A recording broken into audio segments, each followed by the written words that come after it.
Hello and welcome to the Digital Healthcare Experience podcast presented by Taylor Healthcare. I'm your host, Chris Civit-Therese, and today we're joined by Dan Bowden, Global Chief Information Security Officer for Marsh, the world's largest insurance brokerage. Dan is in his third CISO role over the past 11 years, including at Sentara Healthcare and University of Utah Healthcare. He has 30 years of cybersecurity experience spanning insurance, healthcare, higher education, banking, retail, and the military.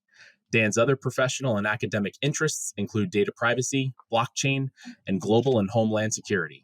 Welcome and thank you for being with us, Dan. Thanks very much, Chris. It's a pleasure to be with you. All right. And today we're going to be talking a lot about patient data, ownership, security, privacy. And to kick us off, I'm hoping you can give us a little bit of background on yourself and then your current role at Marsh. As you heard in my bio, I've been doing this a long time, and I joke I started out back in the 1900s, and I'm old enough that I'm one of those who held an encryption key in my fingers. But I've been doing this a really long time. Have seen really a lot of, learning what happens on the business end of technology and security, and I got to spend about 15 years in healthcare. Between University of Utah and Sentara. And I got to spend it during the time of a lot of technology evolution. And when they were going from paper records to electronic records. And so I had kind of an interesting understanding of what some of the issues were with whether it was cybersecurity or data management or accuracy, things like that. And so it's been a great opportunity. And even now that I'm at Marsh, I've been here almost 3 years now. I've had an opportunity to work with the Marsh and Mercer healthcare teams on some events. That's been a lot of fun and opportunities to collaborate with them on things that happen in the healthcare space. And happy to have a chance to sit down and talk about this with you some more today. Yeah, it's such a prescient topic here. You can't turn on the news, obviously, without hearing something for the good or the bad, sort of on this side of the fence here. So I'm excited to jump into the conversation too. And as you mentioned, you've had just a ton of experience, both in healthcare and out of healthcare. So as you sort of look at where we are today and the evolution, can you talk a little bit about the challenges that you see in terms of identity management and data privacy, especially how it sort of compares to other sectors in healthcare? All right. It's interesting. I think with every sector has their own technology evolution and the way they brought things together. And I don't want to spend too much time, but for people who don't understand, I'm a Generation Xer, going into mid 50s. And some of us can remember the days when you had a paper health record. You broke an arm, you went in, they sent you off to maybe another building, the other side of the building. You had to wait for an x-ray, you had to wait for the film, you had to wait for a radiologist. And if things are going well, a couple hours later, the doctor would say, "Oh yeah, your arm's broken. And here's what we'll do next." And what happened was there was this when the digitization or the electronic systems came along, they were what I call stovepiped or siloed systems. So the pharmacy system, you had the radiology system, different lab systems, and they were all separate. And then in the 2004, 5, 6, you had the Cerners and Epics coming along, and now we want to make all of these talk. And at the time, healthcare was ready to do that better, but they didn't, I don't think, understood the technology adoption curve and just didn't have the technology people. So the CIO was often someone who came out of may have been a pharmacist or a radiologist or someone else. And so that was where I think a lot of things were a challenge was they were just trying to get everything to work. And I think those were the early days, the cybersecurity issues. And then as we started moving systems together and health systems grew, or you merged EMRs, patient identities became a challenge because we didn't do really effective upfront positive patient identification. So you may have, Chris, you may have, even with a unique spelling of your name that works for you and against you, because they may have you split in 5 different records because they misplaced a vowel or a consonant. And well, all of these are the same Chris. Or worst case, there happens to be one other Chris with the same last name, and they picked the wrong Chris, and people who've been around in healthcare, worked in the technology end, they're just nodding their head going, yeah, that was a challenge. And if the health system grew for years, this became a big problem. And it didn't really get a light on it until the issues with cybersecurity and privacy and breach reporting came up, and we were held to the standard of reporting unauthorized access to Chris's health record, or we did something wrong or updated something wrong. And so that was where I think a lot of things evolved to. And the last 5 years, I think a lot of the health systems have done a good work in trying to say, okay, well, let's get positive patient identification. And that's why, they want you or encourage you, hey, can we do fingerprint when you check in? Because that's difficult to spoof. And others may eventually go to eye, look into your eyes, retinas, things like that. And that will eventually give more positive ID in the future. And so I think that will help a lot in terms of getting to some of the identity management for the patients as we move forward in the future. Yeah, absolutely. It's you've sort of seen it all. I mean, you were, obviously in the health systems right as, the High Tech Act was sort of coming into play. And I have to imagine some pretty exciting times as you sort of, look across the past. So this is an interesting question that I was talking to a few, folks on my team about, and I'm very interested in your perspective. And it's around, I'll say, like, data ownership. So the question is, do patients today, do they truly have data ownership, or is it still sort of an evolving concept around that ownership of the data? This is where I need to give the disclaimer that all of my comments and possibly stupid comments are my own, right? So it's interesting with the way the regulations are laid out and what's prescribed in HIPAA. We go out of our way to tell patients, this is your data and we're obliged to protect it. However, in practice, when you sit down and talk to many physicians, you talk to physician researchers, in their mind, as a physician, my interaction with you, Chris, I might claim I created that data. That's my data.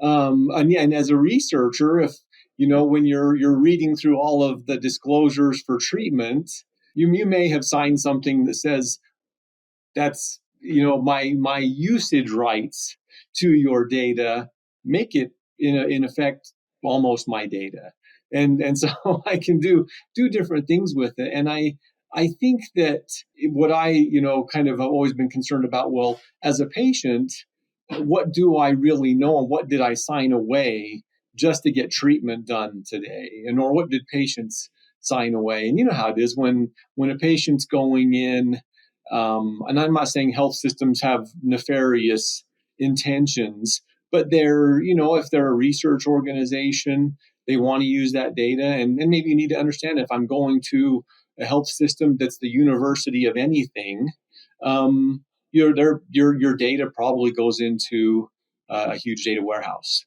for research. And so you're, at best, now you're a co-owner of that data, and that data can be used for other things. Ideally, it gets de-identified, but others benefit from it. I wouldn't say healthcare has done a great job monetizing data yet. Not as good a job, I think, as they hope they would have by now. But in the future, you don't have rights to anything that comes out of that, or that could be monetized. And so it's I think for myself, it's been a concern on the side. And I worked with some fun friends, researchers, when I was on the East Coast, Old Dominion University and others. And we actually sat down and did a lot of things, I can talk about in terms of describing the challenge of what we called self-sovereignty of data in healthcare, and you could say any sector, to kind of shine a light on what we think an individual could or should have in terms of rights of ownership and rights of recalling any other entity's access to that data. Yeah, it's a fascinating concept, and I have to imagine that as technology, and it's a podcast about digital health, so we're obliged to say AI at least one or two times over the course of the episode here. But I have to imagine that as those sort of next generation technologies start coming online more and more, that evolution has to continue to sort of evolve, right? It doesn't. I think what's interesting, I would contend in terms of large language model capabilities, healthcare has probably been out in front Hmm. for a little while. And if you think about it, it kind of makes sense because I talk to friends who are physicians and I say, how smart do you feel about everything you need to know? And what all of them say is they don't think they've ever felt smarter than the day they graduated Hmm. medical school. And it's because once they go to work, more things get published every day than they can possibly sit down and read and work. And to the EMR platform's credit, they started trying to, hey, let's read all of that for them and put it into the EMR. And so when a doctor is talking to Dan and Dan's describing symptoms and the EMR is going, okay, Dan is a 50 something year old guy who lives in this zip code complaining of these symptoms, and it kind of starts burping out potential, I think maybe it got called decision support or other things depending on the EMR. Is that artificial intelligence or not? It's debatable, but I would say that the large language models have been in place for a while. And then in terms of AI, what's been happening now is can an AI do something a human would do at the same level of accuracy but faster? Right. And so it's still business oriented. And I know that there's been a lot of, can it read radiology images? And to what degree of accuracy? How quickly? Or can it just take a radiologist and help a radiologist work 10 times faster? Right. And so those are business objectives. And so I think I would tell people, I think healthcare has been working on this problem for a long time. And some of the things that's been going on more recently with generative AI, that's a different thing where you're creating content. And I think with healthcare, they're very careful of, I want the generative AI tool to burp out the diagnosis for the patient to read. And there's temptation to do that because, if, 5 years ish back, the new disclosure rules for patients went into effect, where as soon as the lab results are up, you've got to make them available to the patient. And the trouble was sometimes that was ahead of their physician's timing to actually review. That's right. And so there was this. I've heard of discussions about, well, do we dare let a generative AI model read the results and burp out? Right.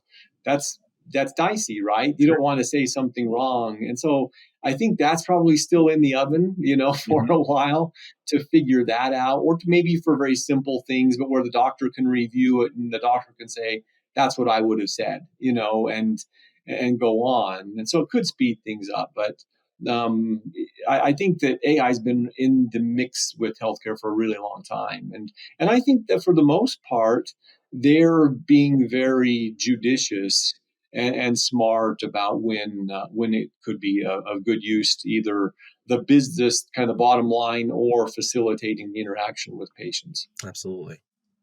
Switching gears a little bit, so you've spoken about flipping the system on its head with digital IDs. And I know this is, a topic that is certainly interesting to me personally, and I'm sure to many of our listeners.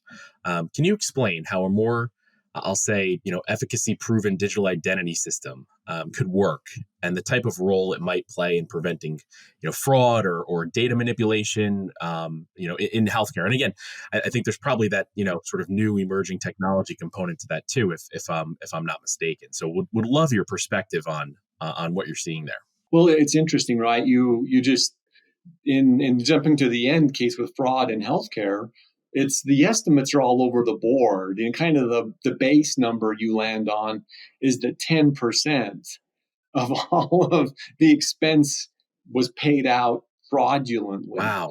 And so, what is that? 100 billion a year, and I don't know what the real number is, but you know for sure that the payers and the providers are budgeting that in. They know there's a certain amount based on experience. So the costs just keep that's another driver of cost, right? And kind of coming back to the genesis of the idea, the kind of the genesis, and I don't know if we can do it in America, in the US. We have a little too much I don't know, faith in our current mechanisms where if somebody's got a driver's license, we take that at face value. That's who they are, right? Yeah. And you know, there are some countries, and I haven't caught up lately, but if you look at Estonia, it was one of those where they said, okay, we're going to digital a unique, proven identity for each citizen. And this white paper that I and some of my researcher friends and then the friend pool expanded greatly, we got a lot more interest in it. Basically, the concept could be when someone's born, they get a unique digital ID. And then as you go through life, your first day in the hospital, your health record is created. And this concept of control, and some people who work in insurance see this already when they sign, the CISO sees a contract about shared encryption keys on data with a client. They're like, oh, that's an interesting security control. And I would say, well, no, it's actually a control. The other party wants the ability for assured destruction of their data at the end of the contract. And so that's why they want that. And so in turning it on its head, that's what I would propose individuals as patients, as consumers would have, that students, banking customers, that same sort of control over any data they share with any entity throughout their life. Is there's a point in time where, the things that you don't believe are necessary or no longer of any benefit, the consumer has the ability to revoke those keys, so to speak, and the access for the shared party to that data disappears as well. And so I'm describing a really long technical white paper into a very short set of words, but the idea being that's the ultimate self-sovereignty. Now, when you sit and talk to CFOs in particular of any sector, they hate this idea, right? And it blows up analytics, it blows up a lot of things that business wants to do with customer data, and knowing that a customer can, but on the other side, kind of the upside, let's say I wasn't being threatening about blowing up society, the business society with this, but the upside is for a patient is I could then, maybe I use that to know every single person who touched my data. I have a wallet on my phone I've been to 5 different health systems, and I can see the electronic data that was stored 10 years ago at a health system that somebody looked at it today. I might want to call them and say, why did they look at that? And then just ask that question. And then in terms of the providers, I think healthcare providers, they're in different health networks. And there are companies working on this as well, where when they change their contact information, their address, their payment routing info, they could do that in a secure wallet that immediately updates all of their provider networks. Because who hasn't looked up a provider and then found out the provider's not there anymore? Well, because I think best in class health plans, the provider directory is 70% accurate. Wow. So, but what if you let the provider maintain the provider directory and just give them the keys to do that? And so, and then back to billing, and we can go on and on, right? Because now billing can get more accurate. You can squish fraud out because no one can impersonate Chris now. Right. I can't make a card that looks like Chris's, United Health card and walk in and get care. There now is a positive patient ID, and that starts to squish out the fraud. It starts to make claims more accurate in terms of prior authorization. Who hasn't thought they had prior authorization and then had the claim disputed or kicked back for different reasons? And sometimes it was just because there was an issue in the documentation. And I would argue that some of this digital technology and concepts of smart contracts, things like that, that something doesn't get approved until all of those boxes have been checked. And so it's interesting. We could go on and on. I'll not do that right now, but let's kind of stop and invite you to ask any other questions. I'm curious. So the concept of digital identity, what do you think is going to be the catalyst, the real shove in the back for something like this? Is it going to be, an extension of the laws, the regulations that are on the books already, sort of from a government perspective, going further to legislate on it? Or is it going to be more of like, I'll say, a stakeholder approach where it's going to be, patients or members, it's going to be the health plans, it's going to be providers, it's going to be sort of everybody finding the pieces and parts of a strategy like this, why it's good for them, and sort of collectively moving it forward. I'm curious about your perspective on sort of what sort of accelerates the adoption, if you will, or accelerates the investigation on this. That's a great question. I'm really torn on my thoughts with this because identity, and especially when we're talking leading into a major event, in a month where identifying people is a lightning rod topic. And so I'm wanting everyone to know I'm not trying to comment relative to that, but I do think that digital identities, for anyone, you can claim whatever their status is, but uniquely, positively knowing who someone is, if done properly, can give that individual a lot of power in their personal lives, in how their data is used, how their data is protected. And I don't know. It's honest. I wish I knew what that path to that looks like. And at first, when I was writing this white paper a long time ago, I was so lit up about it. This was just common sense. Right. And, everyone's going to do this. And my friend Sachin Shetty and I did a presentation in front of a bunch of CFOs in a particular sector, and got some really bad feedback on it from a business perspective, and giving that control. And so that's the thing. I really don't know. I've been in my mind, I think people as an individual, we love the idea, but as a society, for some reason, it's a big challenge to do it. And so I wish I knew. When I do find out, though, Chris, I'll be writing the legislation and talking to friends, who might be able to go do something about it. But it has been kind of disheartening to me that as advanced as we are with so many things in the United States, that we have fraud committed every day. And I think it's awesome how the banking and the card companies now, they're so good at detecting fraud that I have the inconvenience of, in an hour I need to get a new credit card, right? But that's the whole inconvenience now. It's evolved so far on fraud detection. And I think if we had more positive consumer identification, even what they have to do would be less for that. And so it's a challenge. I'm looking forward to seeing how it moves in the future, but I really don't know what the path forward looks like now. Like I said, I still love the idea. I still refer to and show friends the white paper we did occasionally, but it's frustrating to me because I think cybersecurity, back to my day job, Right. if I had locked down proven identity of people, we could make their experience and the security of their data so much better.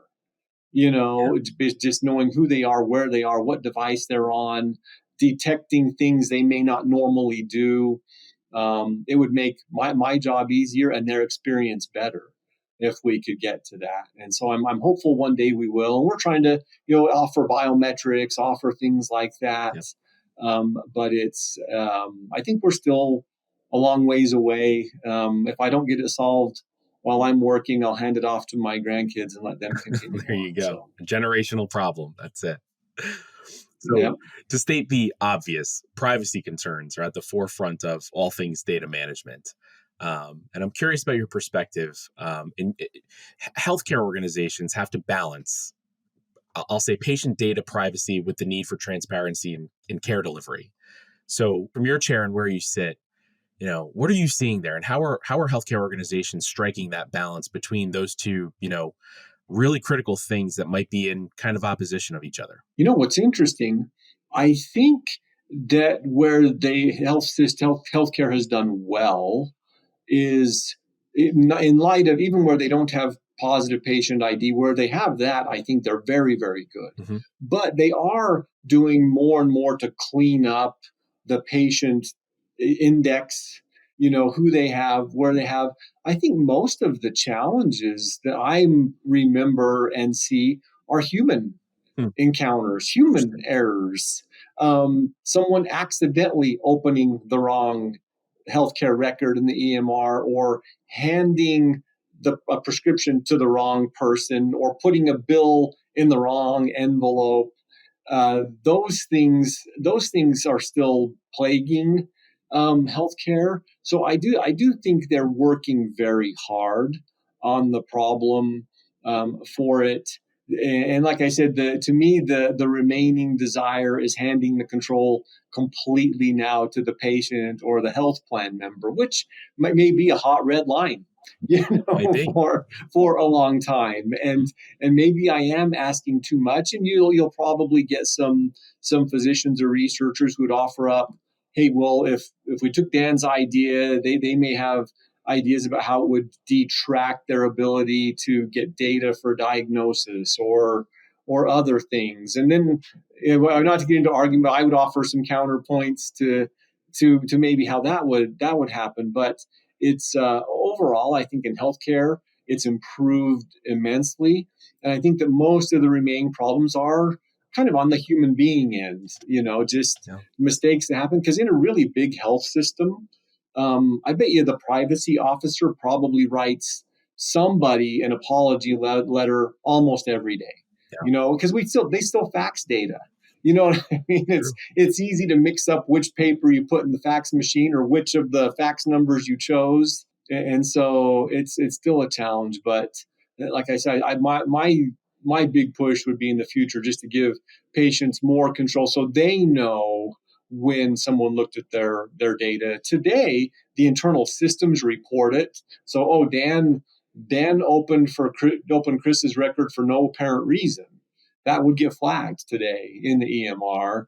And then the privacy officer investigates, calls Dan, why did you do that? Blah, blah, and where in the future, I'd also like to see Chris just gets a notice because he co-owned that data with the health system. And so that's kind of where I would like to see, but not just in healthcare, everywhere. It's really fascinating. So it's not just the technology. I mean, it sounds like it's sort of, again, it comes back to sort of that marriage of, people, process, technology. And if you sort of, address the technology without addressing the other two, it's at best going to be incomplete. Is that fair? It's absolutely, it's fair. And they're just so connected, right? Because that healthcare is still a very personal experience. Right. If you think about customer service, I would argue healthcare is one of those last remaining sectors that it's crucial. And we all now have seen in other businesses, whether it's retail or banking or whatever, it feels like it's tough to have a good experience. You're just managing, wondering how bad it's going to be, and will I get my business done today? In healthcare, there's still a lot of value put on that, and so yes, it's very, very tightly intertwined. It's really fascinating, and I know we're coming up on our time here. I'd like to just give you the floor. Is there anything else that you're working on that you're excited about that you'd like to share with the community? I guess big picture. I think what I'm interested in now is the like kind of the long game on what does risk look like Hmm. for individuals and organizations. I'm really concerned about what the rising costs of health insurance are. I was reading an article that it looks like on each of the last two successive years, for most health plan members, they're looking at a 7% increase. Wow. And you can go look at bigger, longer game analytics that project the potential of your monthly healthcare premiums and deductibles together being comparable to rent or your mortgage. Wow. And I don't know how long that's sustainable. And so I think that the fraud is something to look at, finding some ways to give more control to patients and plan members, and then just increased digitization and positive, smart contracts, processing of payments, all of those things to try to cut the inefficiency out of healthcare. Because if 10% is fraud, I would bet another 10 to 20% is just inefficiency. Wow. And how can we get rid of all of that and pass the savings on? Well, I'll get you out of here on this one, I promise. But you mentioned a couple of times smart contracts and things of that nature. And I remember being at HIMSS, I don't know, probably, 4 years ago, give or take. You couldn't go anywhere. Blockchain was the buzzword word of the conference. I'm curious, and I know that's part of your passion here too. So I'm curious, is there a home for it still, and where do you see the future of blockchain going in healthcare? I think the problem with blockchain was people thought it was a thing you could look at and touch, and they expected it. So I hear people compare. Well, is generative AI another blockchain? Mm. And I'd say, well, you're talking about two completely different species. Generative AI is a democratized tool that you or I could use. And I think back in the blockchain days, people thought that's what it was, where in truth, blockchain was never the show. Blockchain was just a mechanism or a ledger for maintaining, like, to keep a simple, state of events, right? Yeah. And then that was one reason I got into all of this too, was my organization built a blockchain platform and took it to HIMSS and got all kinds of crazy attention. And I said, yeah. When we showed up, I thought this was neat, but I had no idea our engineers were going to get mobbed all day at our booth. And somebody told me, well, Dan, everyone else who came here to talk about blockchain brought PowerPoint slides. You guys actually brought the platform and let people play with it. But I think that's the problem. Is I think people with blockchain, I think there's still utility for it, but it's not the show. It's like, I don't know what the right IP address is. What if somebody came out saying IP addresses are going to change the world? And then you find out, well, okay, well, it's important, but it's really just kind of the background for how we manage finding things on the internet, and I think that's probably the closest analogy, for it. But I think that there's still utility for it, but it's not the show. It's just a thing that helps facilitate bigger things. Very good. Well, thank you so much for joining us today, Dan. It was a real pleasure having you on. Really enjoyed the conversation. I enjoyed it as well, Chris. Thanks very much, and hope that you have a great day. You too. And thank you to our listeners.